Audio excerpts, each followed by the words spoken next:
Hey creator, come here. No, I mean, come closer.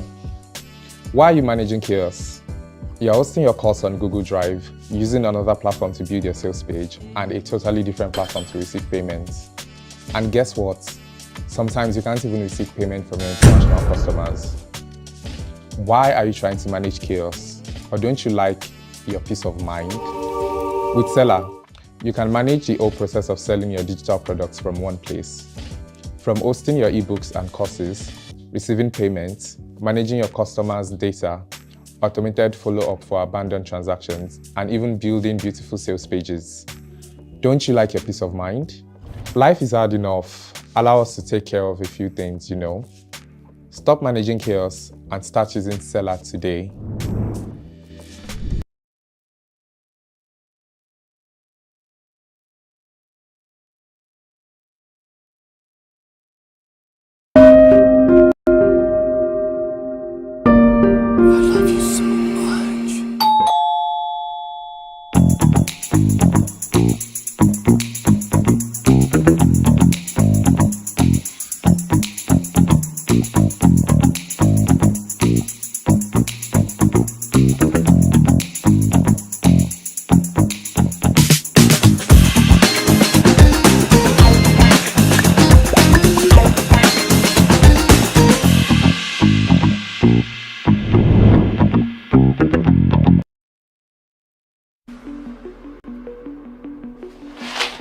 Hey Siri,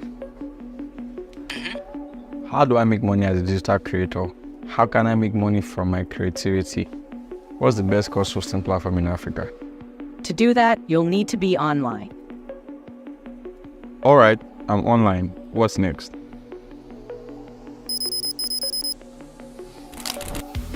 Everyone has a story to tell. The difference is in how we tell them. As a creator, you tell your stories with the content you create. Our job is to give you a platform to monetize your content. So the next time you think about digital products, think Sellar. Get started for free on sellar.co today. Hey there! Does earning at least $500K monthly sound like something you want? If yes, then Sellar's affiliate network is right for you. Imagine this: sharing digital products you love and making money while doing it. Whether it's a course, an ebook, or other awesome digital goodies, we've got you covered. And the best part, you're in control. No complicated rules, just great products and those sweet commissions coming your way. Ready to boost your income this year? Join the Sellar Affiliate Network and let's get started. Head on to affiliates.sellar.co to learn more.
Hey Siri, how do I make money as a digital creator? How can I make money from my creativity? What's the best course hosting platform in Africa? To do that, you'll need to be online. All right, I'm online. What's next?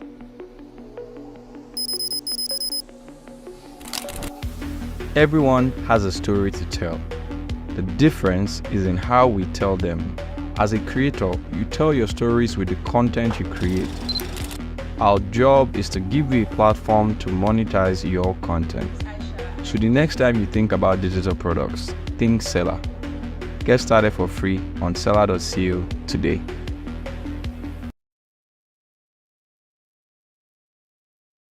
Hey there! Does earning at least 500k monthly sound like something you want? If yes, then Sellar's Affiliate Network is right for you. Imagine this: sharing digital products you love and making money while doing it. Whether it's a course, an ebook, or other awesome digital goodies, we've got you covered. And the best part, you're in control. No complicated rules, just great products and those sweet commissions coming your way. Ready to boost your income this year? Join the Sellar Affiliate Network and let's get started. Head on to affiliates.sellar.co to learn more.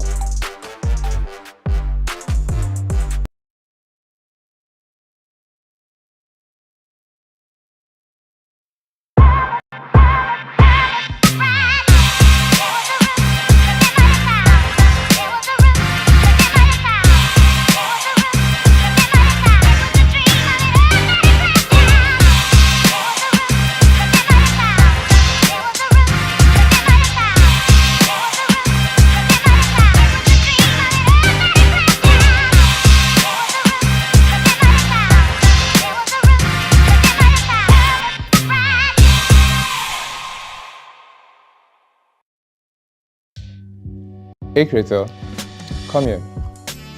No, I mean, come closer. Why are you managing chaos? You're hosting your course on Google Drive, using another platform to build your sales page, and a totally different platform to receive payments. And guess what? Sometimes you can't even receive payment from your international customers. Why are you trying to manage chaos? Or don't you like your peace of mind? With Sellar, you can manage the whole process of selling your digital products from one place. From hosting your ebooks and courses, receiving payments, managing your customers' data, automated follow-up for abandoned transactions, and even building beautiful sales pages. Don't you like your peace of mind? Life is hard enough. Allow us to take care of a few things, you know. Stop managing chaos and start using Sellar today.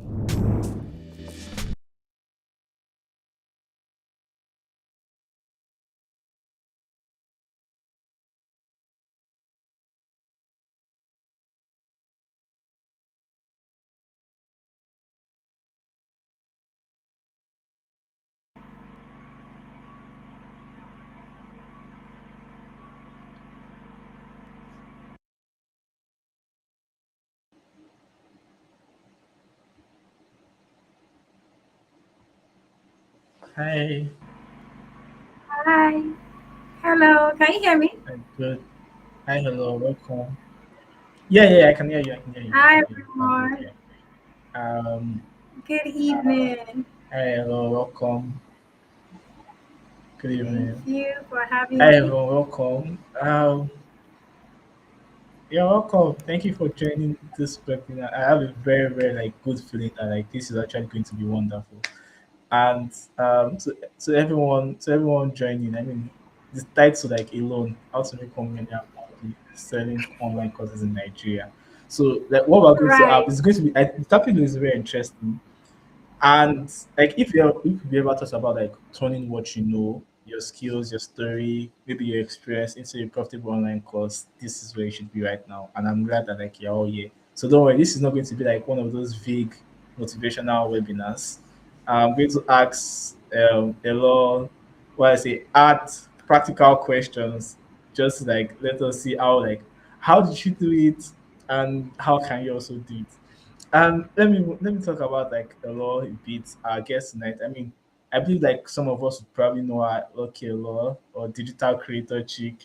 If you were at the Grow conference, just like signify in the comments so that comment section so that like we'd also see like yeah we know you. Just signify it there. So she's a digital entrepreneur who has built several figure incomes from selling online courses and also helping others do the same, from content strategy to course building and sales. And Elohor has taught and guided hundreds of creators, coaches, and experts to build their own income streams through digital products. And tonight, you are going to also be one of them. Um, so whether you're just starting or you're looking to scale up your core sales, just sit tight. Enough of the buzzwords. Elo, so over to you. I'm going to start with like a very simple question. Yeah. So, I mean, we already know like a bit of who you are. We already know like a bit of what you do now. But I think it would be nice like for everyone. Probably some people are joining here for the first time. See, some people are at the conference. I'm actually seeing it. Yeah, that's nice. Pricing boss. So it would be nice for you to like just tell us like a bit more about you. Probably something that you think that people don't know about you and they should. So like, let's hear from you.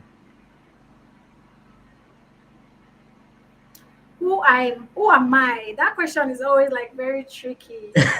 And what do I do now? Who am I? Okay, interesting question. Hi everyone, good evening. Can you hear me loud and clear? Yes, yes, yes, we can. Can you hear me? Okay, all right, great. Good evening everyone. And my name is Lucky Elohor. I'm happy to be here. I see that some people from the conference are here, and I know that you're going to gain a lot from here. Who am I? Interesting question. Again, so I'm a course creator like yourself, everybody here. That's the first thing I would like to establish, right? So I monetize my knowledge, I make money from my knowledge, and I'm also a mentor. I'm also the convener of the Grow Conference. I am also a founder. I'm also a growth and product marketing professional. I'm also a brand and sales funnel strategist. So I'm a lot of things, right? And what I currently do now is all these things. But when I started as a Facebook advertising expert, and I just wanted to share my knowledge talking about Facebook ads. And that was how I was like, okay, people started asking me questions like, hello, I want to learn Facebook ads. Some of them, I couldn't work with all of them or most of them. So I decided, okay, let me create an online course. That was how it all started, from just wanting to solve Facebook ads problem to people asking me questions upon questions upon questions. And I'm like, you know what, let's put this into a course so that people can always buy it at any time. And that was how it all started. But currently, what I do right now, I do a lot of things. Founder, a convener of the Go Conference. I'm still a course creator. I'm the queen of sales funnels and a product and growth marketing strategist. Yeah. Thank All you. right. Thank you very much. So if I got you right now, your first course was the Facebook ads course. Was teach you how to run Facebook ads. Yeah. Yes. That was Oh, my first course. oh wow, that's Ah, interesting. yeah, that was my first course. That's good to know. I think I called it ultimate Facebook advertising. No, the ABC. The ABC Oh, of Facebook ads course. That's what I that's called it. interesting. Is the course still up, or I'm guessing you've refined, you've repackaged, and like you've switched I it? put it down. Yeah, I put it down like 3 years back. 3 years ago, I stopped Okay, selling all that right. particular course because I didn't want to attract Facebook ads audience anymore. Oh, okay, okay. That's interesting. I think it was also one of the things I wanted to ask for today. So it's nice that like you actually got that in. So and it's also like really, really fascinating. I think what I'd like to ask next is like, okay, so before, I mean, we already know how we created like the Facebook ads. So before your course journey, before you started like selling and like creating a lot of courses and started making money from, how would you say life was like for you? What season were you in that period? That was live for me before I started launching courses and before I am where I am today. Yeah. I would say that I life was very tough, also very interesting because it was that phase of life that helped me unlock where I am today, right? And that also has helped me hold on to this strong belief that whatsoever you nurture, you're going to become that. I graduated from uni, I studied biochemistry, and so when I finished, I was like, I'm not going to run any business. See, I'm never a business person. I was never a business person because of the background I came from. I felt like if I had a stable job, a 9 to 5 job, and all of that, I will be able to live a stable life. At least I can predict my income because I came from a very humble background. So from after uni studying biochemistry, I finished. I couldn't do my clearance because there was no money. I was also in debt. I couldn't do my clearance. I managed to finish my final year project, but I couldn't do my clearance. So while waiting for money for clearance and all of that, that's when pandemic happened. And so you cannot even get a job in this situation during the pandemic, right? So it was really tough. So it was just during the pandemic where I was just like, okay, you know what? How do I get out of this debt? How do I still find something to do, to ensure that I build something out of myself? I never planned to do any of this, to even do marketing. I wanted to just finish, do masters, do forensic science, be doing biochemistry and be doing molecules and all of that. But life had other plans. So during the pandemic, I was learning a lot. Like after the pandemic, people were literally adding weight. I lost weight. Like I was just looking like bonga fish. In Nigeria, bonga fish is like this dry fish. You know, that's how I was looking. I was learning differences, jumping from one class to another, all the weathers in this world. I was going there. I didn't even have money to buy data. I borrow data every 2 days, 500 naira from my friends. Look for somebody to beg for 500, and I do MTN 500 naira every 2 days. That was how that was what the struggle was. But inside of that struggle, I realized because all those courses actually helped me. When I tell people that I have more than 50 skills, they think I'm exaggerating. I'm not exaggerating.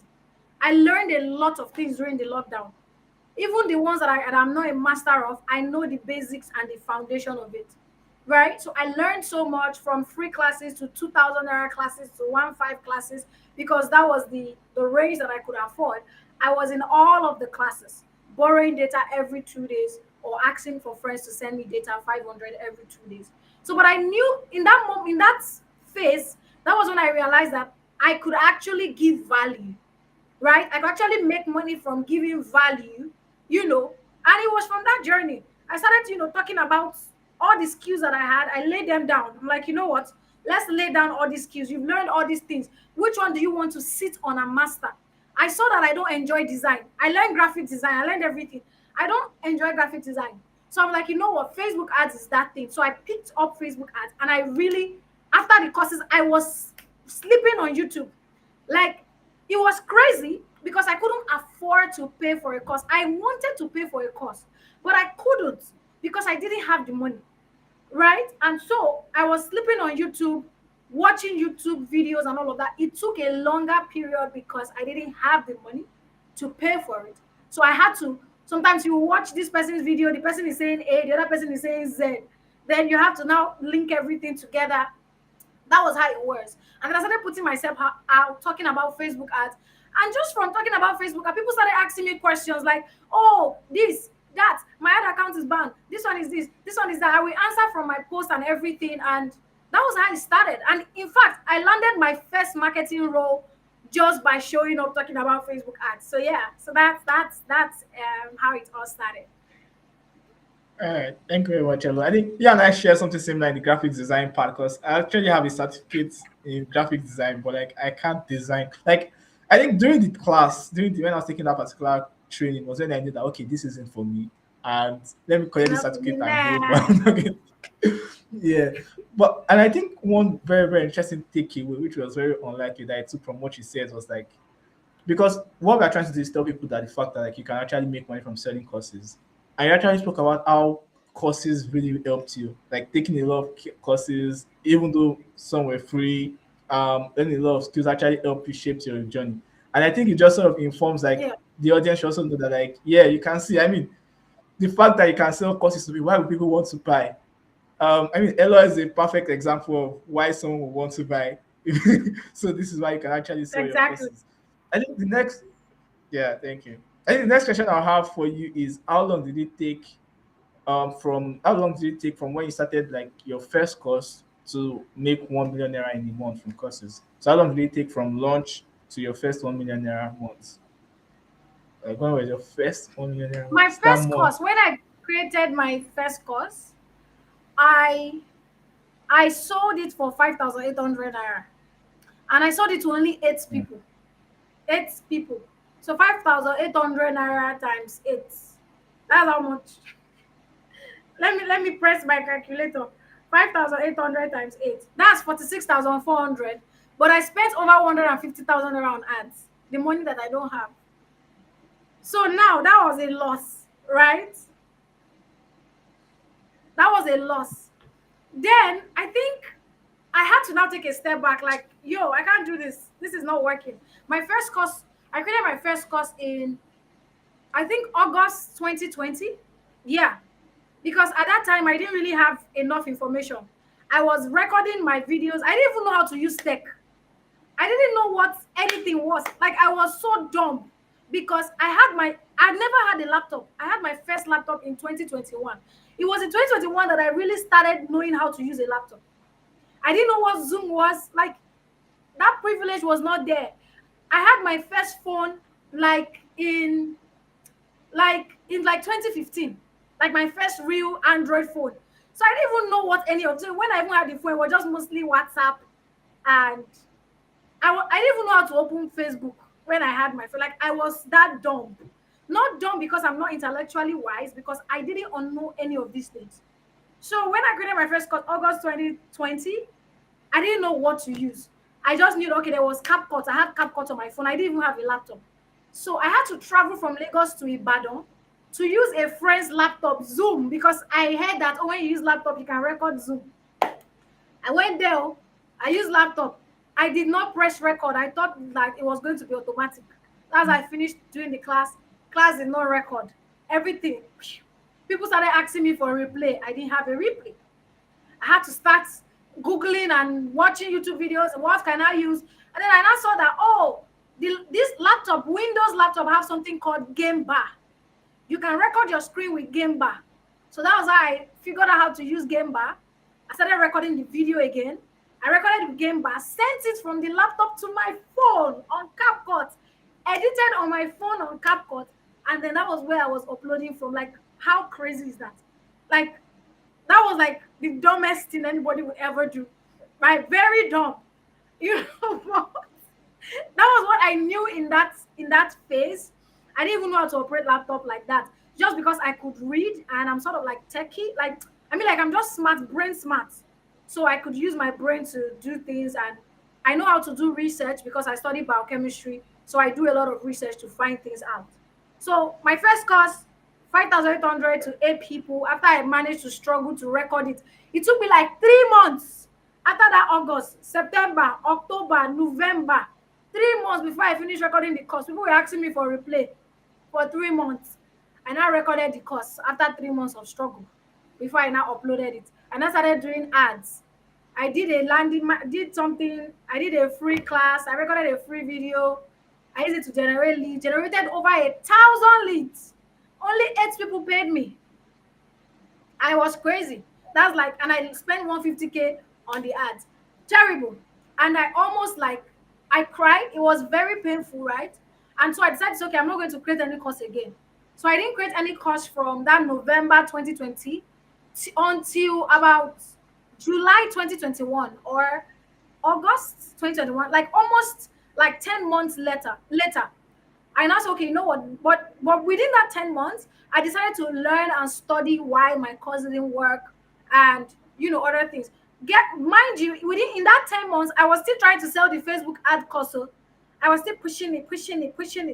It wasn't going until I said, you know what? Pack up. I packed it up, and then I created another course, and I wanted to test the waters. So I tested it for 2,500 naira. I decided to create another course and sell it for 2,500 naira. And this time around, I sold it to over 400 people when I launched it. That was when I made my first 1 million. Like, I think that was like in June, either May or June or July, I can't really remember, 2021. I now launched the course, 2,500, over 450 people bought, and I made like over 1 million naira plus. Then after the launch, I still kept selling that course until I took it down, right? So, but then this time around, when I launched the second course, it was easier because within that 10 months, I now understood that it's not necessarily about the tools. It's not necessarily about building sales pages, landing pages, and all those things. It's more about, being very specific about the solution you are solving out there, and understanding the kind of people you want to attract. Remember, in the beginning, I mentioned something about I was in a phase where I really wanted a course, but I didn't have the money to pay for it. So imagine somebody is running an ad or trying to attract somebody like me. Yes, I'm hungry. I will attend all the free classes, but I don't have the money to pay. So those were the kind of people I attracted in my first course. And but in the second one, a lot of things changed. And yeah, so I'm like, you know what? I don't want to attract these people. So starting from the messaging, how I put out the communication. So it was no longer like anybody that just need this problem, that just have this problem. No, I was so specific about the kind of people that I wanted to attract, and then how I wanted to attract them. So yeah, so it took me like, I think the second course where I made my 1 million, it was just a couple of weeks. Like the launch was just like in less than 3 weeks or 4 weeks, and I made that 1 million. Yeah, over Okay. a million. Yeah. All right, thank you very much. That was like very, very, very inspiring, and I think a lot of people are inspired because like I'm seeing the comments and everything. So I mean, if at first you don't win, 10 months later, try again. So not 10 months later, I'm joking, but like yeah, that's the second time you won, and that's like very interesting. I think I really love like the way you learned from like all the things that went wrong in the first part and like you implemented it in the second thing. And you sort of touched on the next question, which is like talking about like the audience. But I think I'd like to hear you from your take because I mean one would say that like probably the reason you didn't get too many sales like in the first course was probably because of like maybe you didn't have that audience yet or something like that. So you spoke about how people reaching out to you for Facebook ads. So were you scared at first, like okay, um, because you don't have this audience, if this would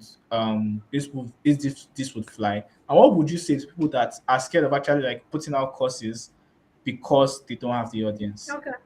Yeah. Okay. Cool. So when I created my first course, I had less than 100 followers on Instagram. Yeah, real matter. Less than it. And when I created the second one, I had roughly about 500. Yeah, I was still not up to 1,000 followers. But there's something that I realized when I created the first one. I think a couple of things were not right. One of them was my mindset, because even when I created the course, I was like, oh, I have just like roughly 100 followers. It's not enough. Yada yada yada. They will not trust me and things like that. That mindset also limited me. Number one, right? And then number two, I thought that I needed to sell to my audience. Yeah, I needed to just sell to the people that are following me. That was the mindset that I had. That was what I thought. So I was focusing on either selling to the people that were following me, or um, running ads to get new leads. But I used the message because people that were following me, they were sending me messages, but they were not able to afford it. And so I was also using where I was in that moment, because around that time, at least things were better then, because I was not getting some small jobs for Facebook ads, where at least I can now pay for like a 10K course. I can pay for a 10K subscription program. I was no longer begging for data at least that time. But I was still limited because at that time I can't pay higher than a 10,000 naira product cost, right? So I was still limited. Like, okay, these people don't have the money. Because I don't have the money, I felt like other people didn't have the money. So I was selling from a place of scarcity, scarcity mindset. Like, somebody will bring 5,800 to come and pay for this thing. And I was also like, okay, I don't have the audience. People will not trust me. Yada, yada, yada. So that fear also sort of like restricted how I showed up. And one thing that I've realized over the years, for the last 5 years, I realized that your audience can see through you. When you are not feeling confident, when you are faking it, they know. Even if they don't say anything, we are not dumb. We know, right? So that's one thing. So what changed the second time when I launched? I still had barely, I think 400 and something followers. I was still not up to 500 followers, or roughly around 500 followers. And if you look at it, it's still not a big number to get 450 plus sales, right? So what changed? What changed was that one of them is my mindset. So my mindset changed that, okay, wait, because I had less than 500 followers doesn't mean that I cannot sell. I can still position myself to sell my value. I've been sharing free things on my page. People will use my free stuff. They'll go and use it to get results. They will come and be saying, "Oh, hello, this thing that you said on that day, it worked. I tried it, it worked. Oh, my account has been back. This one." Like they give me those feedback. And then number two, I realized something. You can build your audience and also sell. What do I mean? Build your audience and also sell. What that means is that you can sell to your audience, you can be selling and building. So let me explain in a simple term. So now I had less than 500 followers, right? By the time I finished that campaign, my audience grew from 400 and something to like a little over 600 after I finished the campaign that made me my first 1 million. A little over 600 followers. What happened? I started creating content that will attract people. I started saying, you know what? Yes, I want to sell, but again, as I am selling, I need to ensure that the content that I am putting out is not just selling. Like just saying, come and buy this product. This is what this course is going to teach you. I was also giving quick wins. So when you are launching your course, you need to create a calendar where as you are showing up, either through your ads or through your organic content, your content is doing different things. Number one, your content is giving quick wins. You are doing quick fixes. So I incorporated into my launch plan like quick fixes, like things. The course that I created that I made 1 million for was a landing page course where I taught people how to build a landing page. So I started doing like videos where like, oh, these are tools that you can use to build a landing page. This is how you can start. People will immediately, go and try it out, and the thing will work. They'll be like, oh wow, I want to know more. There are people like that. Then educating the people who don't understand the need for the product. So I started to educate the people who didn't understand the need for a landing page. So I did educational content and missed the quick fixes. Then number three, validating why I am charging what I am charging, right? So I'm validating, like letting them know this is what you will get, this is the results that will bring, this is the transformation that will happen when you learn how to build a sales page and you start building sales pages. This is what this thing will cost you if you don't do it, and this is what it will save you if you do it. So imagine you are investing this amount of money, right? That's another content that I put in my messaging, another thing I put in my message. Then I also have the one where I I was speaking to the specific audience, like their pain points. I started touching like different pain points. Oh, you have tried this, it didn't work. You have tried that, it didn't work. You have tried this, it didn't work. Now this is what I'm going to be showing you. So now I created content and also imputed in my sales page all these things that I said, so that no matter who lands on the sales page, no matter where they are coming from, they are able to see themselves. Yes, I was trying to sell to an audience who wants to know how they can build sales pages so that they can sell on automation, so that they can, automate their processes and sell while they sleep. But again, you need to understand that this audience might be general, but the problem that you are solving is in bits. That was the mistake I made in the first launch.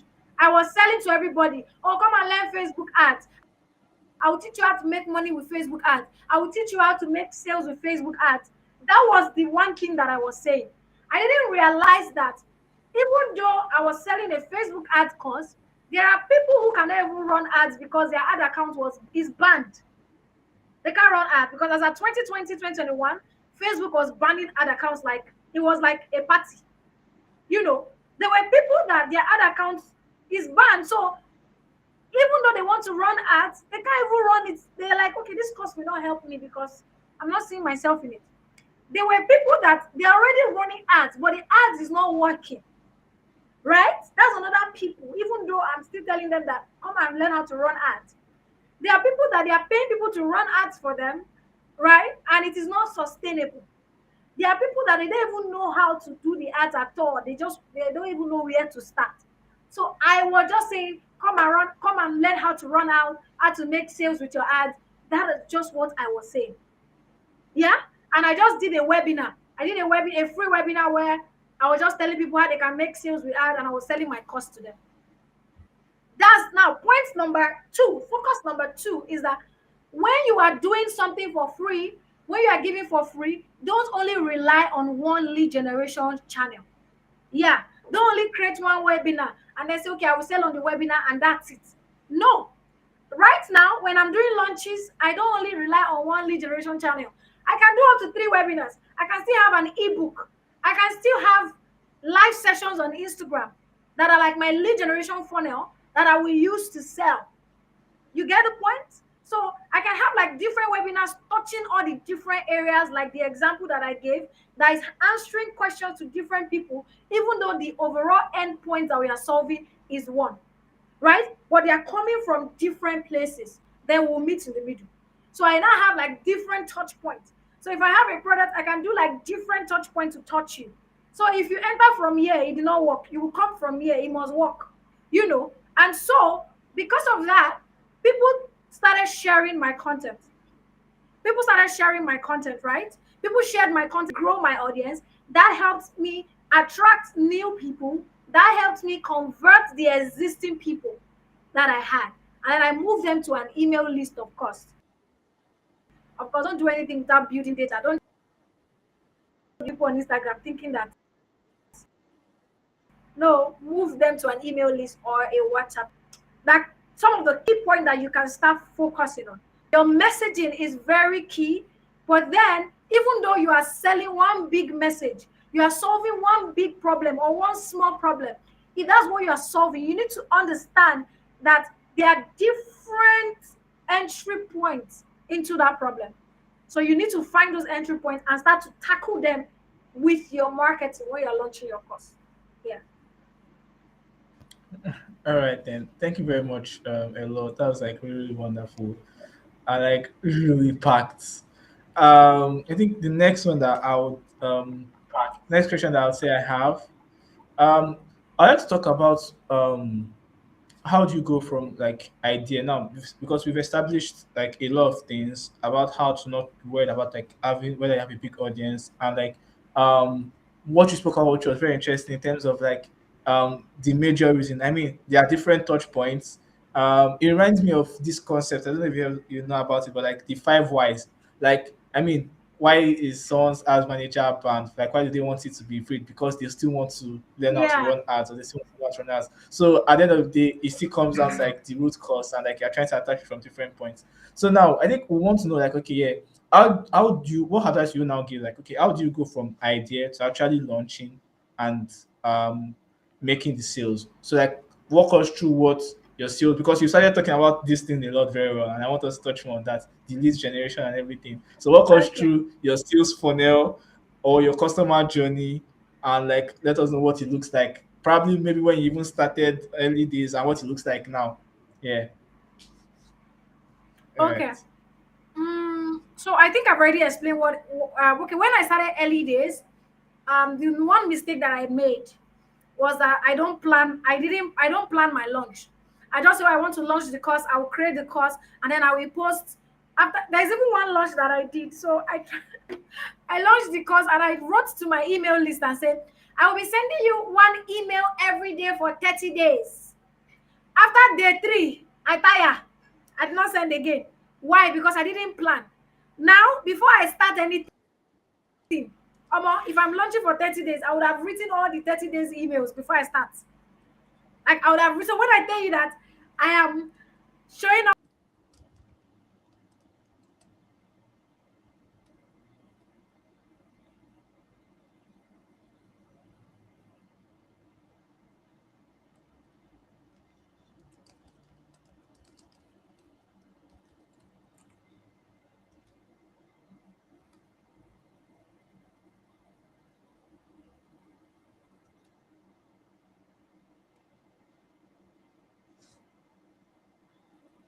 Okay. Let's give Eloy a second for her to join, for her to connect. Yeah, she'll probably join us. But I hope we've actually been having fun so far. Like we've actually really been noting down a lot. Like because I have been noting down a lot. I'm even going to read some of the things. Create content that can attract people. Yes, thank you very much, Chef Nana. I think you said it. and the quick fixes. Planning and preparation goes hand in hand. Yes, that's like really, really wonderful. I'm really glad that we're actually following along. I think I would like to read some of our comments um, before she goes, before she comes back. So don't do anything without building data, and I think that's like very, very, very important. I mean, I can speak to the fact myself that like yes, data is very important. Um, it's part of like the integral work we do, validating what you are charging. Yes, and I think once she comes back, if we still have time, I'll probably get to ask her about pricing. So if you want me to ask her about pricing, like just like let me know in the comment section. So like I'll make to ask her about like how she goes about pricing. But yeah, you have to actually validate what you're charging. So it's not just about like setting a price. I have to also validate it and make sure that like okay, yes, people understand that like you can actually have the value to pay for these things. Um Someone says I can attest to it that okay, create content that can attract people. Yes, and I think that's very, very, very important. Creating content that can attract people. We did it with this webinar. I mean, if we are right, the title of the webinar is attracting people. The content is giving value and it's also attracting you all.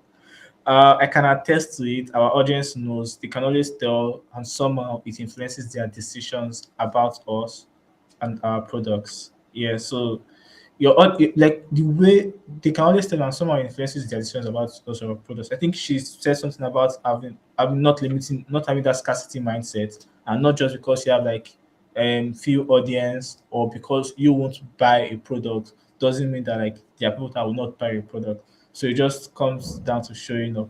And Ella is back. Hi Ella, welcome Hi back. everyone. So sorry. Somehow my laptop just went off on me. Anyways, I'm back. All right. I think I can see All myself in two right. places. Okay, anyways, let me just stay on my phone. Yeah, let me just stay on the phone one. Yeah, thank you. So sorry for that. Sorry about that, guys. So I'm back to explaining. So how do you go from idea to ensuring that you launch your course and everything, right? So I was talking about, in the beginning, I made that mistake of not planning. I know why I'm talking about planning first because so many people still make that mistake till date. I sent an email. I was like, I will send you an email for 30 days after day three. Because every morning when I wake up, that's when I'll be thinking of the email to write. After day three, on the fourth day, I said, I'm tired. Don't be by force. And then I just left everything. The same thing for content. If I post, if I will say, okay, I will launch this thing for 3 weeks. After 1 week, maybe I'm not seeing traction. I will just leave it as I beg. Nobody's buying. I'm done. you know that's like the mistake. So planning helps you save a lot of things. So right now, when I'm launching something, even if I'm not getting the result that I want, but I have said that I'm going to launch for 10 weeks, I will see it till the 10 weeks. Because I realized something. Some people like die minutes. Some people is the last minute that I just finished a launch, right? I needed just 20 people in my mentorship, and mentorship in like was it like May? Started talking about it in May, right? We started talking about the mentorship in May. As at end of June and beginning of July, we only had 6 people that had paid, and our goal was 20. And we're starting the mentorship July 18th. So we only have 14 more people. We only had 18 more days to get 14 more people, right? I said, you know what? We are going to finish this launch. We will not pause halfway because we've already planned everything. We went on with the launch plan and we finished the launch. Guess what? By July 18th, we had already signed in 22 people. Yeah, from six. As at July 1st, we had only 6 people. But as at July 18th, we signed in 22 people. In fact, after July 18, people are still saying, I want to join. We're like, we have closed. As at today, somebody still drop comment and say they want to join. People like die minutes. So why am I saying these things first before I share with you how you can put your thoughts and all of that? Is you need to understand that planning and seeing your plan through is very important, even when the things are not working. Yes, in between, we were making tweaks here and there when we saw that things were not working. But because we know that we said we're going to launch from this period to this period, we must see the launch through. Whether it work, it did not work, we will see it through, right? And we're able to hit the numbers. So that brings me to another point that there are some people that buy for different reasons. I've had people who say, hello, I bought from you because I love the way you are showing up. Like you embody marketing.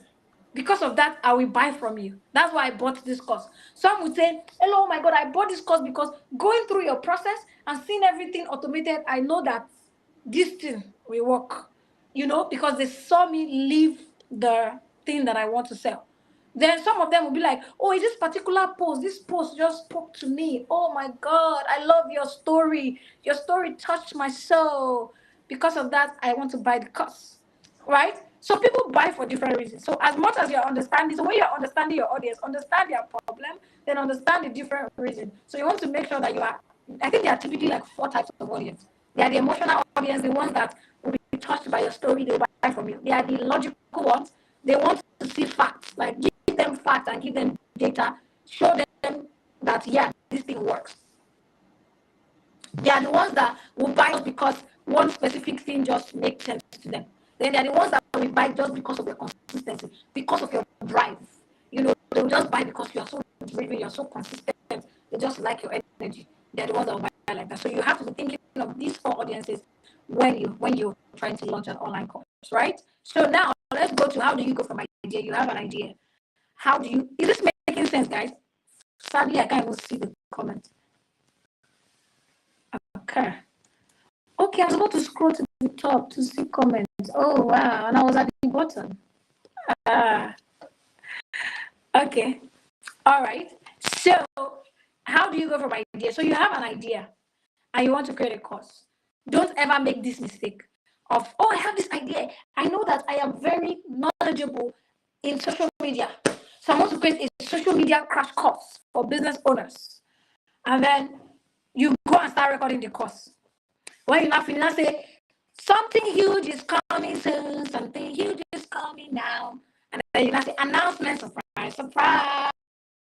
I've created a course for you guys, and this is what the course is all about, right? Don't ever make that mistake. So what should you do when you have an idea to ensure that you're able to take this idea from ideation to, my voice is cracking? Okay. Is it from everybody's end? Is my voice still cracking? Please give me feedback. My voice is cracking. Your voice is cracking. All right. Please give me feedback. Let me know what's going on. Is it better now?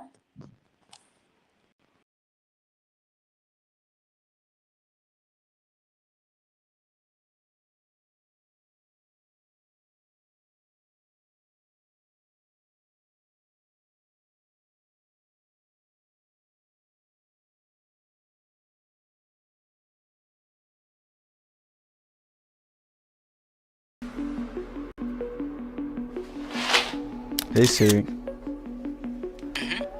how do I make money as a digital creator? How can I make money from my creativity? What's the best course hosting platform in Africa? To do that, you'll need to be online. All right, I'm online. What's next?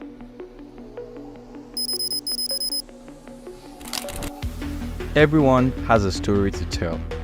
The difference is in how we tell them. As a creator, you tell your stories with the content you create. Our job is to give you a platform to monetize your content. So the next time you think about digital products, think Sellar. Get started for free on sellar.co today.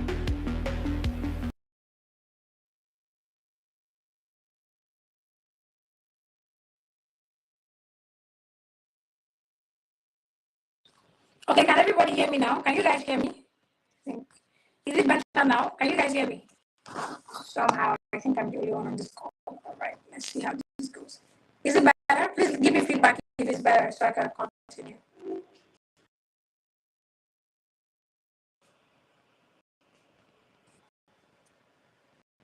Is it better, guys? So I can go on with my talk.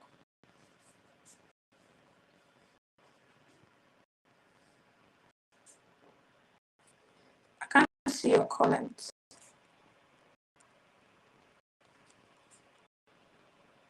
Okay, so I'll just go on. I don't know. I can't see comments. My voice is cracking.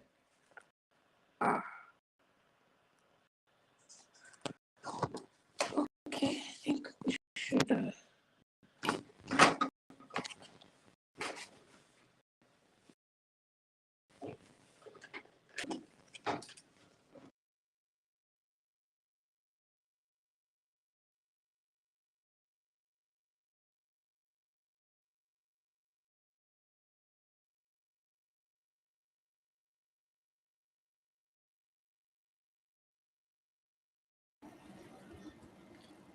I am so sorry about that. The light tripped and the what's the word?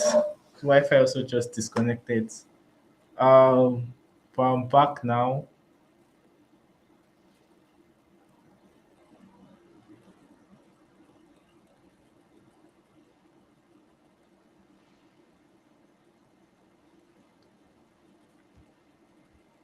Okay, is everyone still with us?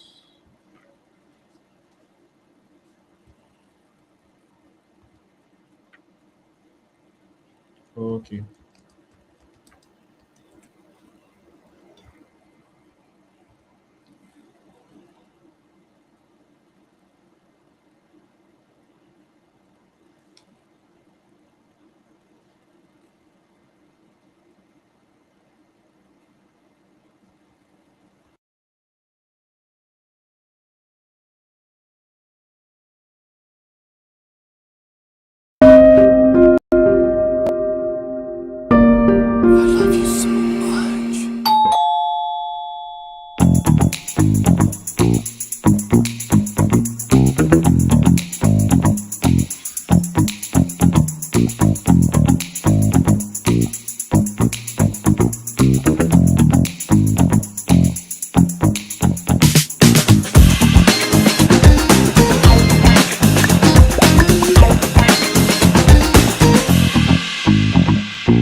Hey Siri,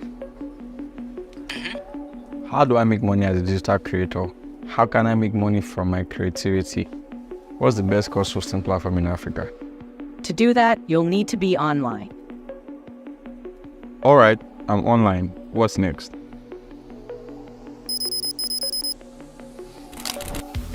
Everyone has a story to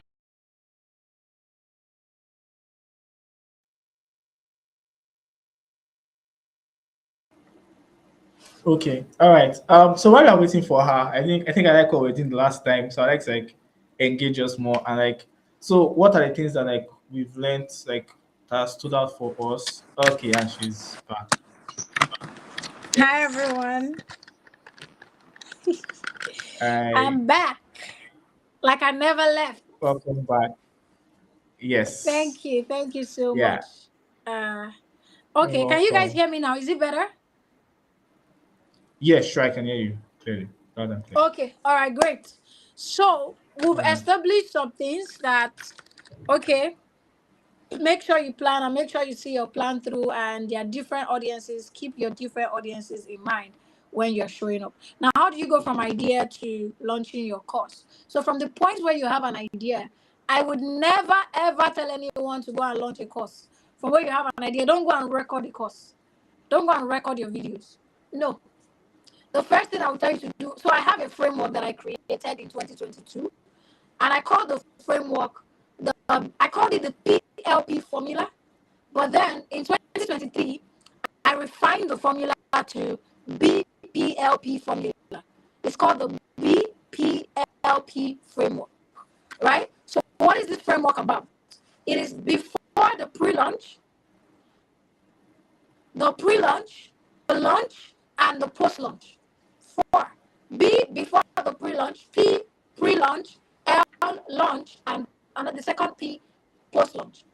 Now, if you want to have a successful course launch to make $1,000,000 or even more, or even make $1,000 or more every single time you launch, you need to be able to go through these four phases. Now, what is for the pre-launch? Before the pre-launch is before you go out into the public. From the point where you have the idea, right? So you have the idea you want to create a course, you need to sit yourself down. I want to use like a very okay, you need to sit yourself down and ask yourself, okay, so I have this idea, right? This is a course, and this can usually take between a couple of days to a week, depending on how much information you have. It can take between 1 to 2 days or a few hours to 1 week. I'm also giving you the time frame, depending on how much information you have and if you are new or not. So this is where you're asking yourself, this course that I want to create, number one, one is also the clarity phase. This is the phase where you try to clarify things. Who do I want to sell this course to? And no, I don't mean, oh, okay. Who has a course idea here? Can somebody drop their course idea in the chat? Let's probably use somebody to do that example. Drop your course idea so that I'll be using something that you can relate to. If you have a course idea, drop it in the chat. Real quick. All right. I think someone once mentioned that she's a digital marketer, but I don't know how to start teaching courses. If you have a When course they idea, just drop it. Let's say you want to teach something. Please drop it in the chat. Is my voice still cracking? Yeah, I think a little bit. Yeah. Like when we go outside though, I don't know what's happening. Let me go and look for how to stand outside. This class must happen. Let's go outside. I don't know. Okay. Is it better? Is it Yeah, better? can you speak again? Cracking. Huh? Yes, it's still cracking. It's not cracking again. It is. It's still cracking a bit. God Almighty, Jehovah. So what I'm thinking probably it could be your mouthpiece. Maybe it's not network. My mouthpiece, really? Because I'm hearing the crack from your end as well. Oh.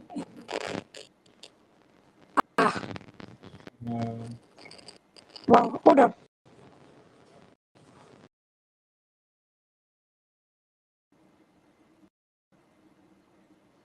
All right.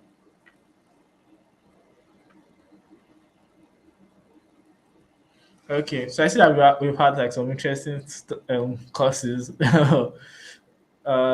How to register any product in NAVDAC yourself without hiring an agent to carry it out for you. That's very interesting. Yeah, like very interesting and very, very specific. French for beginners. Yeah, French for beginners. I mean, I think that French for beginners topic will have to probably be more descriptive because like there are a lot of French courses out there. But yeah, it's something a lot of people are trying to. I'm trying to learn French myself too, so who knows, I might be one of your customers. Starting a candle making business. Okay, that's very, very interesting. Um, I want to teach.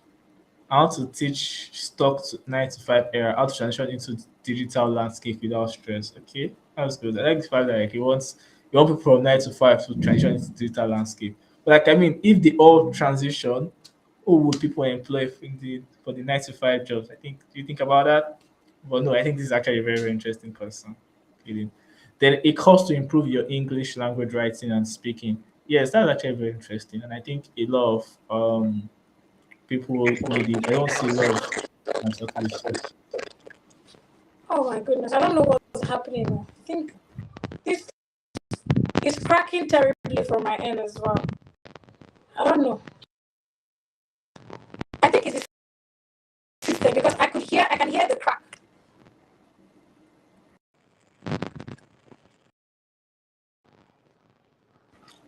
If I mute, let me mute myself and let me know if you still hear it when I mute myself. Okay, can you guys hear me now? Can you guys hear me? Is it cracking? It is, but this is better. This is better. I think we can work with this. Yeah. Oh my goodness.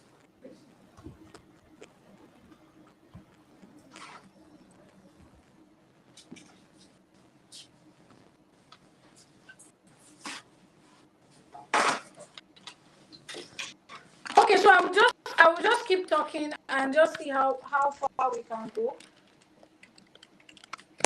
I'll keep talking and see how far we can go. Let me try to connect with my other device. I don't know why this is happening.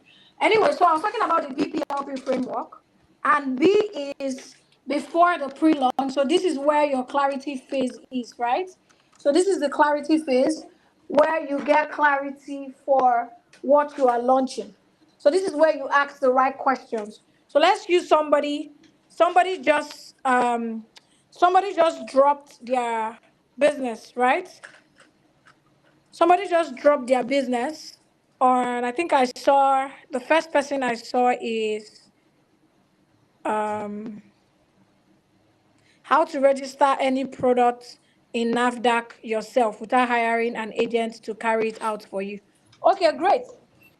How to register any product in NAFDAC yourself without hiring any agent to carry it out for you. So this is something that you want to create a course on. Now, if you look at this, the first thing that might come to your head would be that, oh, how do I, like, you are trying to get everybody who have not registered for NAFDAC. That can be the first thing that will come to your head when you want to create this course, right? So in your before the pre-launch phase, you need to clarify the people that you want to speak to. So this is the phase where you're saying, who are the people who need this course the most? Forget about the secondary people. Don't try to, like in this case now, if you look at it, the people who need this course the most are people who cannot afford to hire an agent.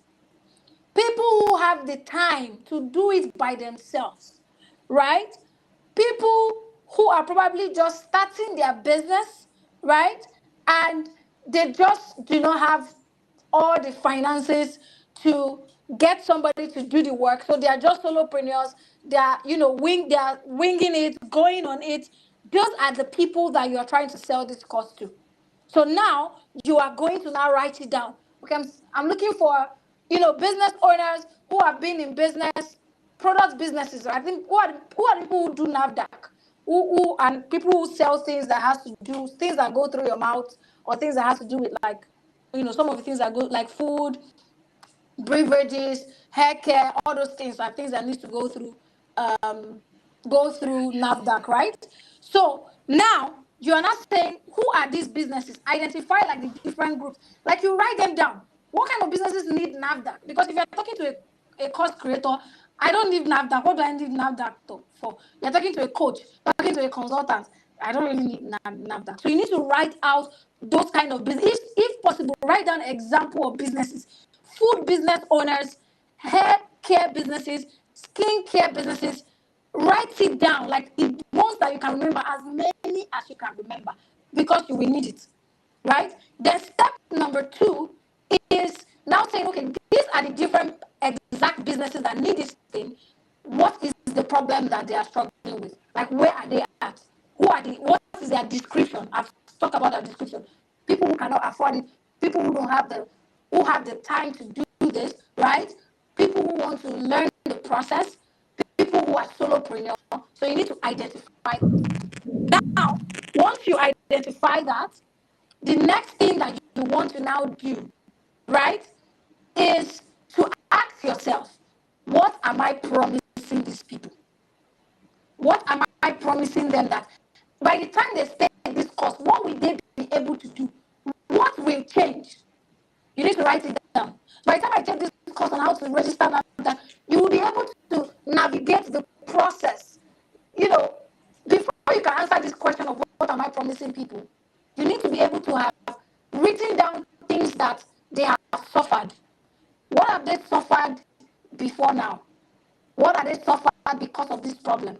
Suffered in their business in terms of, oh, they're not able to break into new market, they're not able to scale, they're not able to go to places, they scammed them before, or they tried the process was too cumbersome. Let me give you guys an example. So I'm trying to do my FIRS registration in Nigeria, so do trying to do like all of my FIRS. But can you add my other device, Collins? Please add my second device, the laptop, so that I can leave on my phone. Remove my phone and add the laptop, please.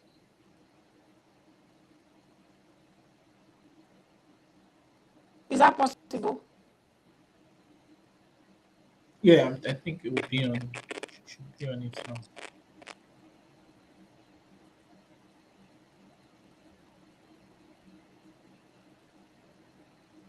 Okay, so let's go on. So now you write down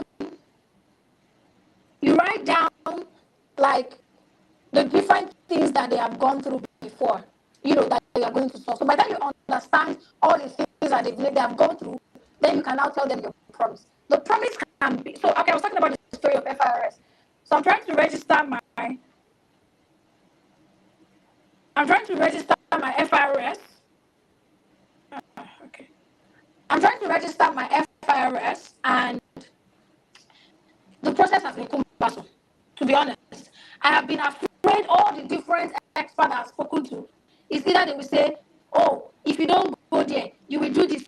If you don't do that, you will do this. They will fine you. You will pay because you registered your business in 2021. Now you want to join in 2020. You want to register it for 2025. You will pay from 20. That's the only thing they kept telling me. I'm like, what the heck? So I decided to go to the office. So I hired a financial analyst recently, and she walked me through some things. He clarified me, and I was like, let me even go to the office. I went to the office, and believe you me, all those things they are saying is not how they are saying. It's not how they've painted it. It's not how they've painted it, right? It's something that you can easily do. Like, just get the form, fill out the form, go with all the things that they require of you, and then they'll review your accounts and then let you know if there's penalty or not. It's not like the way they paint it is different. The whole process, right? So now imagine that pain that I have gone through. If I had seen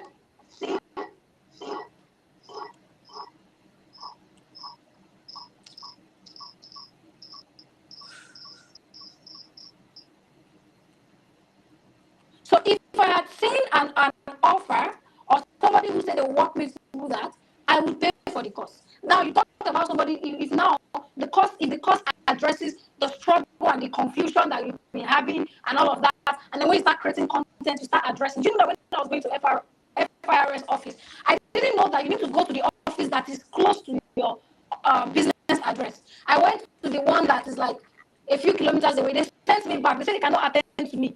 I have to use the one that's close to my business. Imagine you address that with your content and you're launching a course about how to register your business, how to file your tax, and all those things. Now, imagine you address that. Will people not feel connected? Please, can you add my laptop? Yeah. He said like he can't see the request. Can you try joining again with your system? Okay. All right. That's good. Okay, thank you. So I'm back. I hope the audio. Yeah. So Yes. Far better. Way better. now, will people not want to buy that course? I don't really have the time to go to FIRS. I don't have the time. But make out the time to go do it by myself. Why?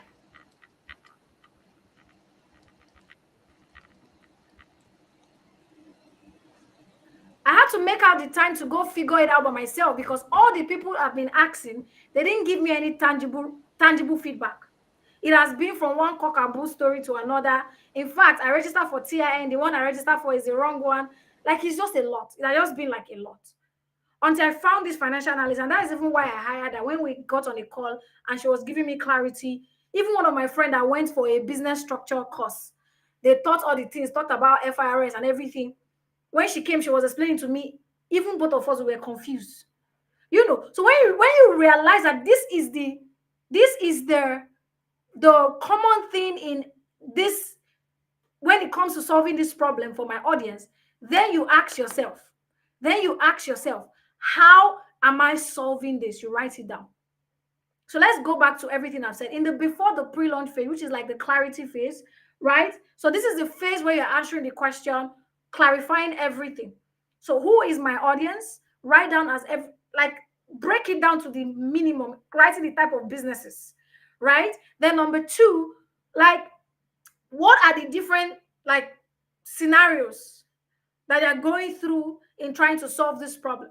Number three, what am I promising them? In order for you to understand what you're promising them, you need to understand what is commonly there, what have they seen, and all of that. You need to also break it down is what level of people have access to this. It's not just about money. It can be about saving time. It can be about, less stress. It can be about saving yourself from confusion and frustration, because I was honestly frustrated. So you need to identify all those things in this clarity phase by just writing them down. Then another thing you identify is, what exactly am I going to cover? What will I teach them step by step? Yes, you said that you're promising them that by the time they take this course, they will be able to know exactly step by step how to locate, the right NAFDAC office, the entire process from form to inquiry to filling the form to submission and approval. They're going to be able to do all of that, right? Then you now say, okay, what are the things that I'm going to teach you? You need to be able to write down all the things you're going to teach people. I'm going to teach you how to locate a place. That's where your course outline comes in. You need to be able to have it. Why are you doing all of this? You're doing all of this because there are different audience segments, people from different backgrounds, different things appeals to different people. Then another thing that you now want to also another thing that you now also want to fix, another thing that you also want to clarify in this phase is another thing you want to clarify in this. I don't want to be seeing this comment, this chat. They are distracting me. Another thing that you want to clarify in this phase. I've lost my train of thought. Holy Spirit, help me. Okay. So I talked about, what are you going to give them and all of that. Then the final thing you're going to clarify in this phase is okay, the course outline, how are you going to deliver it, then the name. Yeah, the name of what you are selling.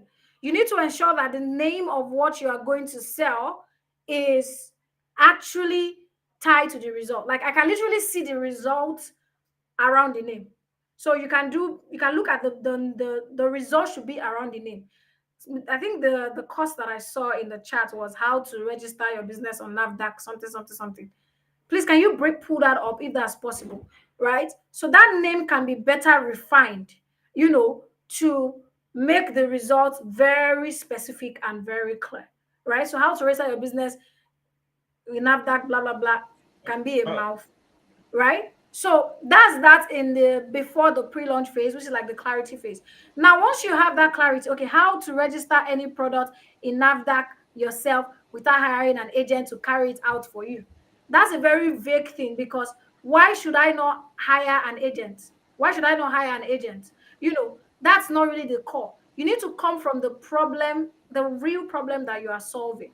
So look at the problems that is around this particular thing that you are solving, and then pick the most pressing one. When it comes to FIRS registration, for example, the most stressful, the most pressing thing is the confusion and the overwhelm in the entire process. Nobody is clear. Everybody is just speaking BB grammar, telling you vague things, telling you stories of like, oh, if you do this, you do that. Everybody knows that if you register this year and you go and file your tax this year, you'll be banned. You'll be this. If you can now pick that pressing one and see how you can tie your cost title around it. I think for NAFDAC, it's very difficult to get NAFDAC based on like in the review side, right? Please, can we stop doing this cracking? It's not cracking. There's nothing I can do, please. It's distracting my train of thought. Thank you. In the review side, maybe I'll just stop looking at Actually the going comment. very well. Yeah. So You in can the change to review full side, screen. okay. In the review side of things, right? Review side of things, when I mean review side of things, oh God, Holy Spirit of God, help me. I'm losing my train of thought. Like this whole thing is Yeah. okay. Same. All right. So let's go on with what I was saying, right?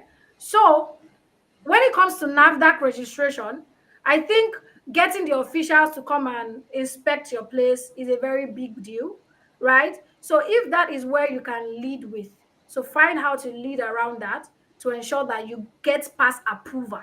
So it's not just about not getting any agent. You can apply for NAFDAC and nobody approves. You can apply for NAFDAC and you go months and you still not get approval. Now, if you tie it to how to apply for NAFDAC or register for NAFDAC yourself and ensure that you get approved or get your certificate or get past the approval, that can be what you lead with. So you see that the result is now very tangible and very pressing, because the truth is nobody cares about an agent. Nobody cares about using an agent or not. So this is what your clarity phase will help you do. And in most cases, if you don't know how to answer some of these questions, you don't have this information. That's why I said it can take you from a few hours to over a week, depending on the information that you have. If you don't have the information, you can go and ask business owners, oh, have you done your NAFDAC? What did you face when you were doing the NAFDAC? What are some of the struggles that you went through? Or why have you not done the NAFDAC? What are you afraid of? What is stressing you? If you have those information from them, it will help you, right? You can just simply ask, and you'll be able to. You can do word of mouth. Ask real business people that are selling things that need NAFDAC, right? So that's the before the pre-launch phase. You need to be able to have this clarity, document it. Now you now go to the pre-launch phase. So, okay, before we move to pre-launch phase, identify the story that you want to tell in your clarity phase. So you would have heard like different things from different people, your own personal stories, other people's story. Identify the story that you want to tie to this course that you want to sell. So that for those people who are emotional, when they hear this story, they will feel connected. So identify the story. You might not write the story, just say, I will come from this angle, and this is the story around, this is the story that I want to tell around this thing, right? So once you identify that, you are good. Now you have your course name, you have who your course is for, you have the promise, you have the course outline, then you have the story, right? Then you are good to go. You can now, from there, you can craft your messaging, your content ideas. You see how if you do this clarity phase well, your content ideas, you will never lack content ideas. The kind of freebie that you will create, you will never lack your freebie, right? Because you have clarity on the kind of people that you want to attract. So you can create a lead magnet or a webinar around that thing. If you are selling a course and you need people to take action fast, please don't use an ebook as your freebie. I know why I'm saying this. You can use, even if you want to use an ebook, find a way to also use a video or do a live webinar. It works faster because you want people to take faster action. So you can have an ebook as a freebie, also have a webinar or a free pre-recorded video or a live WhatsApp chat class, WhatsApp chat training to do your lead generation, to do your free class or your freebie, because that's how you get faster responses. Because ebooks, I can download the ebook and not read it and dump it to one place. I'll say I'll read it later. And people can still read the ebook. People don't like to read like that. But watching videos, I prefer to watch videos than to read. I'll watch an hour video faster than I will read a 20-page book. And there are research that shows that people will do that faster than reading a 20-page book, right? So you want to make sure that even if you're doing an ebook, make sure you also have a video resource as your freebie as well. Now let's move to pre-launch. You've identified, you've clarified. Pre-launch is where you now set up your plan. This is where you are now planning. Like you've not started creating the course. This is where you're now planning. You are saying that I'm going to launch the course for 4 weeks. I'm going to market this course for 4 weeks. I am going to create 2 posts per day on Instagram or on Instagram and Facebook. This is what my freebie will be. I'll create a freebie on this topic. I will do the freebie on this date. I will go live 3 times on Instagram on these dates within the 4 weeks.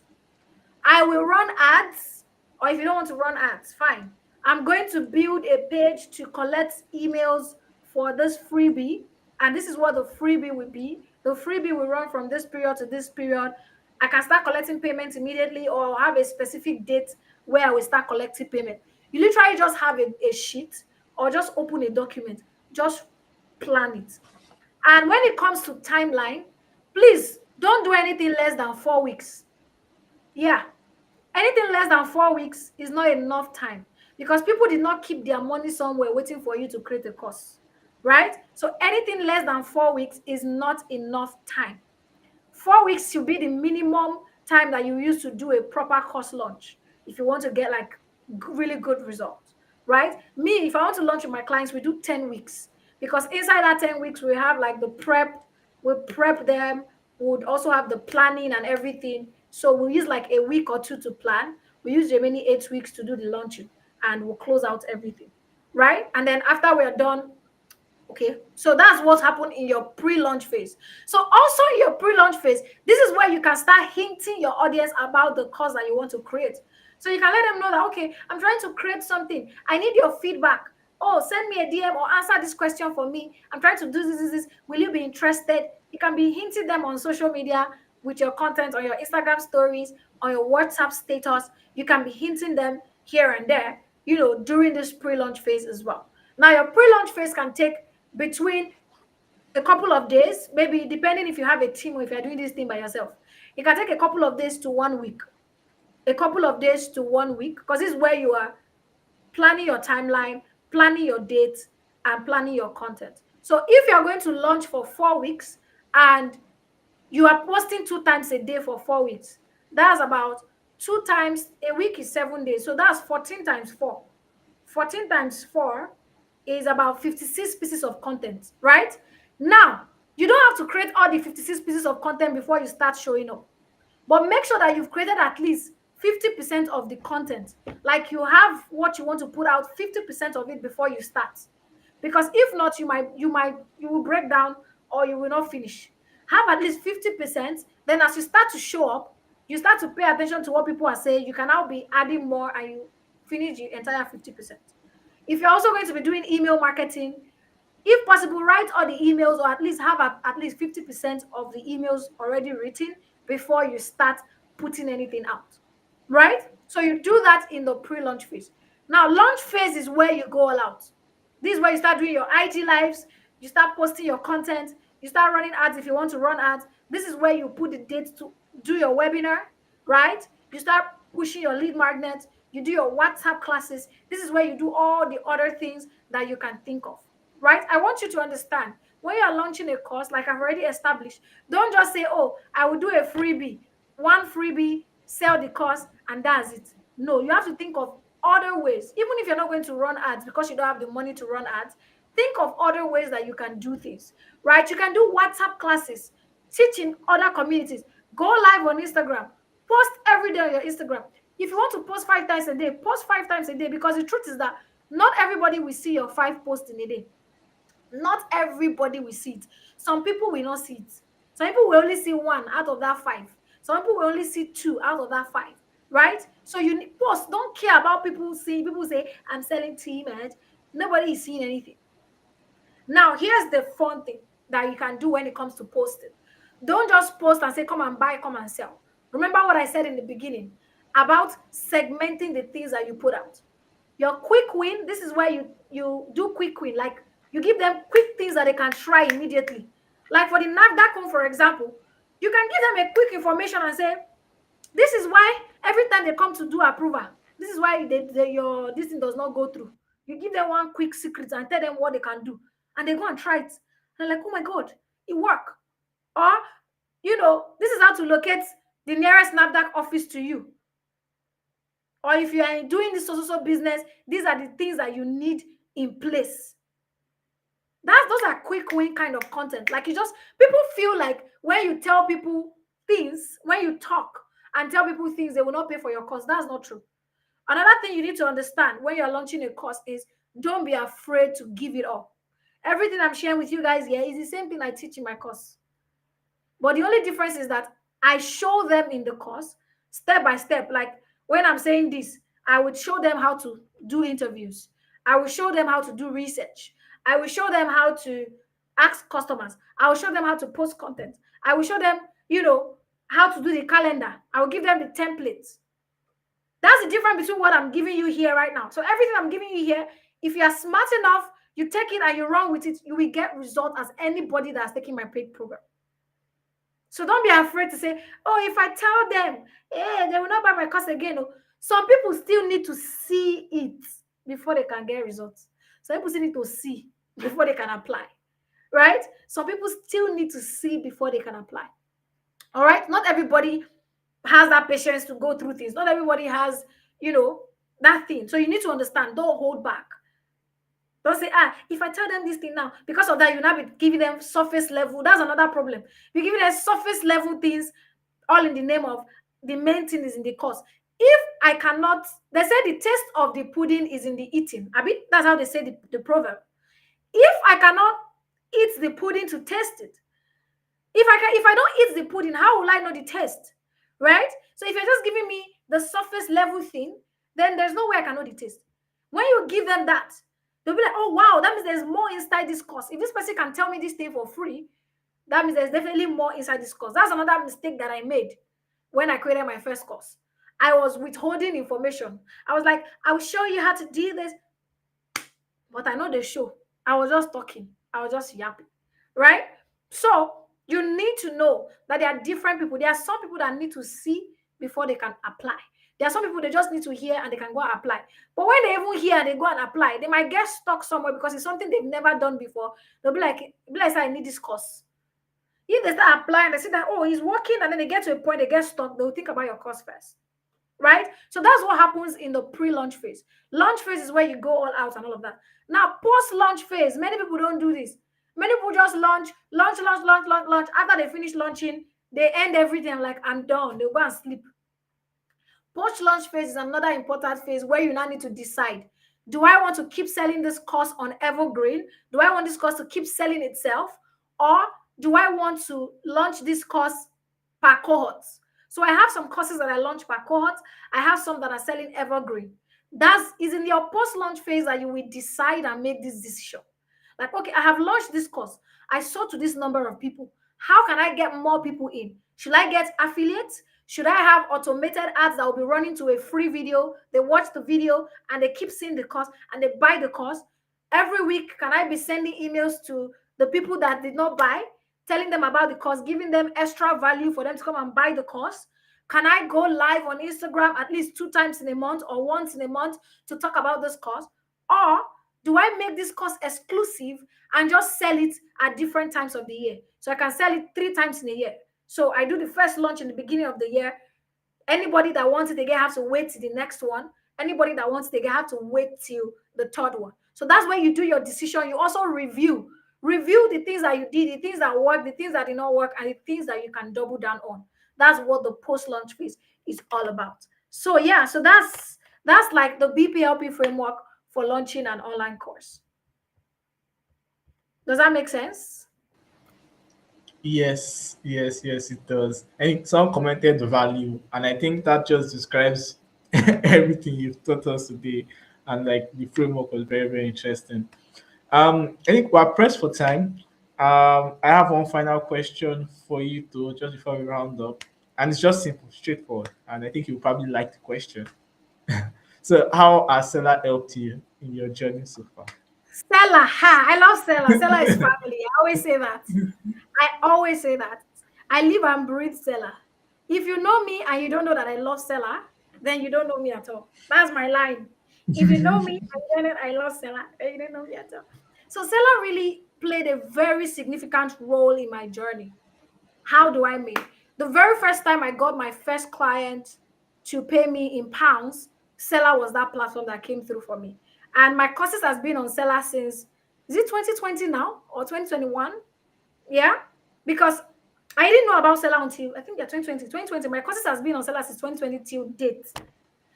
They are like, it's still there. Even the ones I've taken down, they are there on Sellar. My courses has been there. It has been seamless. I can restrict access of students when I want. I can drip content. I can say, okay, get access to this at different times and all of that. I can also say that, there are like course areas. I can add workbooks, downloadable workbooks. And Sellar has been really significant. Aside just even launching my courses, even for my services, getting clients to pay me multiple currencies and all of that, Sellar has played a really significant role for me. So some of you might be wondering, oh, to launch your course on Sellar, you have to pay. Yes, you have to pay, right? We are all in business. Sellar has given you so much for free. You can sell ebooks on Sellar without paying for subscription, right? You can sell services, you can sell anything. But if you want to host your course, because that has to do with cloud storage, so you pay. But let me tell you the trick that I use. I tell myself, the subscription, I think the lowest one is 12,000 naira. That's about how many dollars? Maybe $10 or $5, I don't know, maybe $10, right? 12,000 naira. I tell myself that if I'm going to put my course to sell on Sellar, the minimum in a month, if that course is not making me 12,000 naira, then I'm not doing anything at all. That course should make the money to pay for the subscription. And since I made that decision, that's where mindset come in again. If you restrict your mindset, right? If you restrict your mindset and say, hey, I don't have the money to pay for Sellar, let me not do it. You will not want to do things to push yourself, right? So if you say, okay, since I made that decision in 2020, like as I'm putting my course on Sellar every month, the money to pay for this has to come from this course. So when I say month is like middle of month, I've not sold my courses, I'm already saying, I need to do something to sell my courses, and so it has just been fending for itself. And Sellar is a really great platform. I think I saw a really interesting question that I really like to answer, right? Is this not stressful and time consuming? How do you manage with all the workload? I'm going to answer your question. It is stressful, it is time consuming, but it is one time. Yeah. So I have a course that I created in 2022. I went through all the stress. Today, I'm still selling the course launch blueprints. This 2025. The same content that I recorded in 2022. I'm still selling it.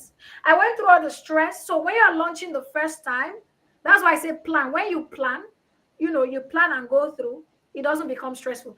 And because of how it looks like a lot, that's why many people don't see their launch till the end. And that's why they don't make sales.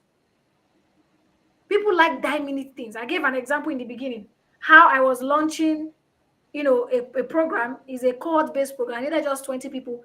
As at 2 weeks to the thing, only 6 people are paid. 6 people. I was still looking for 14 people. Few days too, we got 22 people in. What we could not get in like 2 months, we got it in less than 2 weeks. Because imagine we are just saying, I bet nobody paid, let's stop marketing it. That other remaining 2 weeks. So now we saw the results in less than 2 weeks, but you need to understand that the work happened in 2 months. Like all the things we've been doing 2 months ago have been staying in people's head. People have been saving money. People have been doing this. People have been planning their money, because you need to know that nobody has their money somewhere waiting to give it to you, right? So one thing about online courses is you can keep selling them. That's why I added the post-launch phase in the BPLP framework. After you did the first initial launch, the post-launch phase is you just put it in your normal content calendar. As you're showing up every day or every month on social media, add it to your plan to talk about that product that you have and just keep selling it. You can also automate your lead generation process, run ads or send people to a free video and they download it. So 3 years later, I'm still selling this course. So it is now I decided that I'm going to revamp the course next month, but that is after 3 years. That's when I'm revamping the course. But I've been selling this course. I've been milking it. I've made a lot of money from that course. In fact, affiliates. I've sold it. There's nothing I've not done with that course. 3 years. But now 3 years, okay, let me revamp the content a little bit. So it's going to be like August is going to be like a lot, trying to record the video and set it up, all of that. Yeah. But by the time I finish doing it, I will enjoy it for another 3 years or more. And I will just be making money from it. So no pain, no gain. That's just the truth I'm going to tell you. What is the best format of courses that people buy the most? Is it pre-recorded videos or live courses or PDFs? It depends. It depends on what you're trying to achieve. If you want to get people to do something self-paced at their own pace, you can do pre-recorded videos.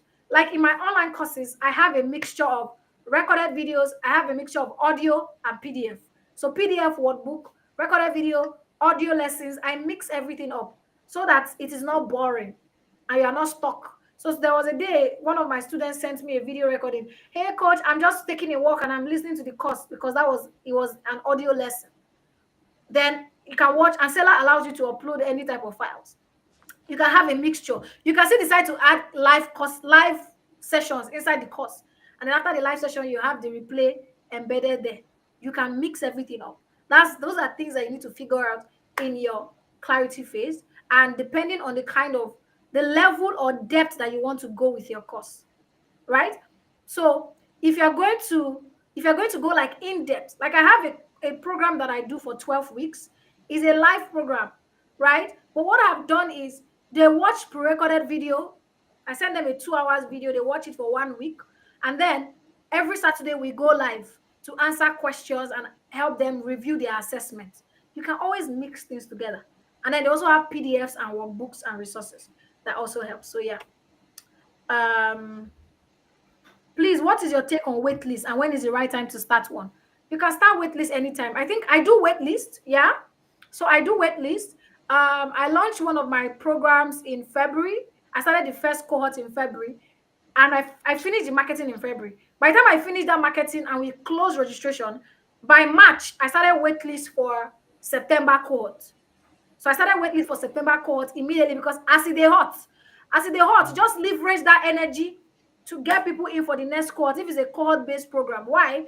Because some people will be feeling bad that they couldn't join, maybe because they didn't have the money or the timing was not right. So you start adding them to the wait list pending the one that we come next, right? But if it's a new course, from your clarity phase, after you've been able to complete your clarity phase, you know what you want to sell. As you move into the pre-launch phase, you can start a wait list. So you can use as you are still planning, you can use that period to do a wait list. In fact, you can do your wait list differently. Nobody say that people don't have to pay to get into your wait list. People can pay to get into your wait list. You can give them the price at a ridiculous price. Join the wait list and instead of paying 50,000, you pay 15,000 or pay 20,000 to encourage them to join. Or join the wait list and you get 20% off. Or join the wait list, you'll be the first people to register before anybody hears. But you have to make sure that they see value in your wait list.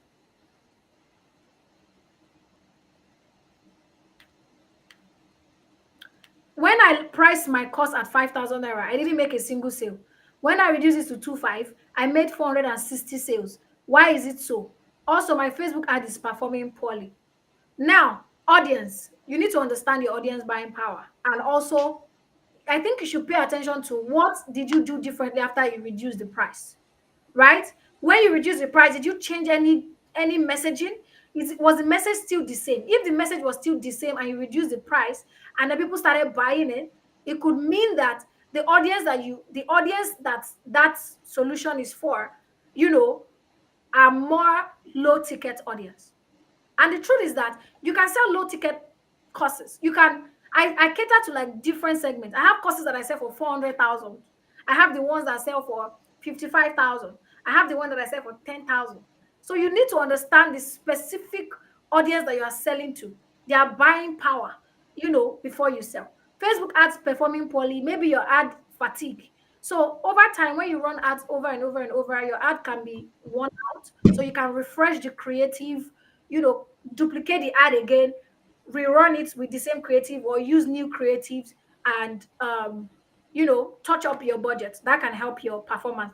Switch things up, tweak the messaging, right? So that can be some reasons why where maybe you reduce the price and the bot, or it could also be a mindset thing, right?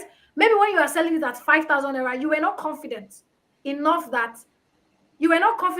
people will buy. To be honest, this mindset thing works. So because of that, the way you were pushing it, you were not but when you put it to 2.5, like, okay, I think people can afford 2.5. And then you were confident about it. And then you're like, oh yeah, this is it. And people can see through you, right? So it can be many different reasons. I will need to ask you specific questions for me to be able to now help you pinpoint the actual reasons, but these are like some of the possible reasons that can happen. Is it possible to do all of these faceless from beginning to launch till the end? Yes, you can do your course faceless. You can record your courses with slides without showing your face and all of that. But in the area of marketing, if you cannot show your face, get somebody to show their face. Get somebody who can show their face because you need human touch. You need people to feel connected, right? So it could be a brand face that will just be showing their face, sharing this thing. They want to feel, especially if you are selling courses that has to do with emotions or people just, gravitate to emotions. But yeah, you can definitely run your brand faceless. I had somebody who bought one of my courses then. She ran a faceless brand for so long, right, that she sold courses in the millions. It was a faceless brand, right? I even had one client that she's Muslim. She covers her face, everything, like she's an Eleha, I bet they call it. She covers her face and everything. And she sells her thing. Let them feel the story. Let them hear the story. That's what's most important. Not just necessarily the face. People may not see your face, but they can feel like they know you and they feel your story. They feel connected to it. So yeah. All right. Thank you very much. How do I sell my course I think so. currencies on Sellar? In different currencies. It's already a feature that is there. So just set up the course. I think if you go to settings, you go to store currencies, you can select all the currencies you want to sell on, and you'll be able to do that. You can even put the price in each currency. So for example, I price my product differently in different currencies. So if I'm pricing in Naira, I will put the exact amount. I don't allow seller to do the conversion for me. This is a trick. I don't allow seller to do the conversion for me. I put the exact amount I want in dollars. I'll put it. So maybe naira can be, let's say for example, naira is 10,000 naira. Maybe dollar I can put $20. $20 definitely is not 10,000 naira in naira. But I put $20 there. So when I get the $20, I make more. Because I know that that $20 for people that are buying in USD is as compared to like 10,000 naira, like the equivalent for them, right, is low, right? But if you convert it to naira, it's way more than 10,000. But I know that. So yeah, so that's another trick that I do with Seller. Seller allows you put your price. Thank me later. Yeah, welcome. Thank you very much. Thank you very much. Yeah. Okay. I think that's the last question. Yeah, thank you very much, Elo. Like you've done justice. This has been a very, very, very impactful session. Like even for me, like the host, like I feel like I've been really like inspired, and I'm sure like a lot of people that are listening. I mean, the questions, engagements, they've also been inspired. Um, just to, like round up, I think we've gained something valuable. I mean, I should also spoken about Sellar. I mean, talk about Sellar. So if you want to get started, for those of you that haven't gotten started yet, I mean, feel free to go on Sellar, check it out, uh, and start like working on your course. Um, There's something I want to touch on. Somebody said something. If you permit me, some of us don't like showing our faces. I don't know if I'm the only one. PDF is my preference. How can we promote sales with PDF? If you're selling a PDF, you're not selling an online course. You are selling resources. PDFs alone doesn't make up an online course, right? PDF alone doesn't make up an online course. Okay, so you have to mix it with videos, audios. If you don't want to, like I said, you don't have to show your face. I have courses where it's just slides and I'm talking over it, right? My camera is off. My camera was never on. I'm just talking over the slide, walking them over the slide with my voice on the slide, right? And then I have audio where they are hearing my voice. How when you explain something is different than when you read it in a book. Like the examples that you will give, the mannerism, the expression, it can never be the same when you are explaining it either with audio or with video. So that's what makes it an online course, right? So you can mix it. You don't have to show your face. My handle is digital creator chic. DI digital, then creator chic is CHIC. Digital creator chic. I'm very active on Instagram.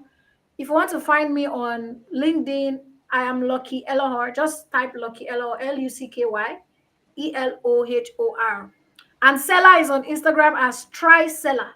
Sellar is spelled SELAR. So Try Sellar on Instagram. That's how you can connect with Sellar.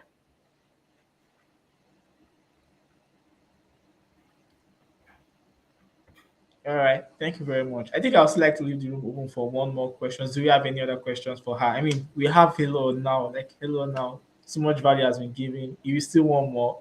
Yeah. And Ella, before you go, I mean, you've said a lot and that's really been inspiring.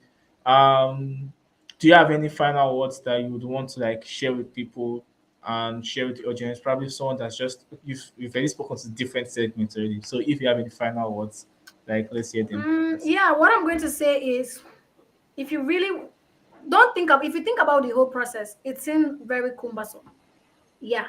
Like there are some times that I'm launching 5 courses at the same time. Yeah, there are sometimes because that's my job. I launch for clients. I'll be launching mine, launching for like 2, 3 clients, and I'm not running mad, right? Well, because I've been doing this over the years, it seemed easier. But what makes it easy is when you document. Don't leave things in your head. When you leave things in your head, that's why I said you need to do that clarity phase, right? If you're able to do that clarity phase correctly and you're able to do your pre-launch phase where you put timeline to things, honestly, it's going to be easier than you think. Put timeline to things, do the clarity phase, write things down, put dates. Don't just say, I will go live on